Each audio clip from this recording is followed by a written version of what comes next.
बाबा, आज येताना बासुंदी घेऊन या ना. अगं, कालच आपण आईचा वाढदिवस होता म्हणून आणली होती ना.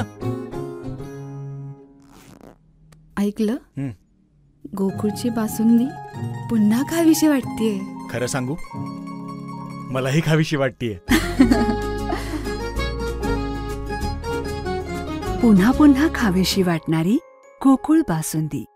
कोल्हापूर CBS मधून सुटलेल्या एसटी बसेस टाउन हॉलमधून पन्हाळा, ज्योतिबा, रत्नागिरी, शाहूवाडी, नांदगाव आदी मार्गावर ये-जा करतात. या प्रवाशांना एसटीसाठी ऊन, वारा, पाऊस झेलत थांबून राहावं लागत आहे. तरी संबंधित खात्याने याकडे लक्ष देण्याची मागणी प्रवाशाकडून होत आहे.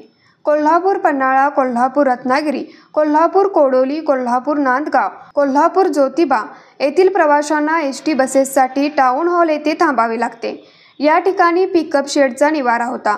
येथे प्रवासी थांबत असत. दरम्यान CPR चौकात सिग्नल सुरू केला आणि वाहनांच्या रांगा लागून प्रवाशांची गैरसोय सुरू झाली. सध्या तर येथील निवारा शेड गायब झाल्याने प्रवाशांना ऊन, वारा, पाऊस सोसत या ठिकाणी थांबावं लागत आहे. आबालवृद्ध, महिला व रुग्णांची यामुळे हेळसांड होत आहे. प्रवाशांची गैरसोय ओळखून येथे नवीन पिकअप शेड तयार करण्यात यावा अशी मागणी प्रवाशांनी केली. तरी एसटी महामंडळाने याकडे लक्ष द्यावे, अन्यथा प्रवासी आंदोलन करण्याच्या तयारीत असल्याचे सांगण्यात येते. न्यूज मराठी 24 साठी पांडुरंग फिरंगे, कोल्हापूर.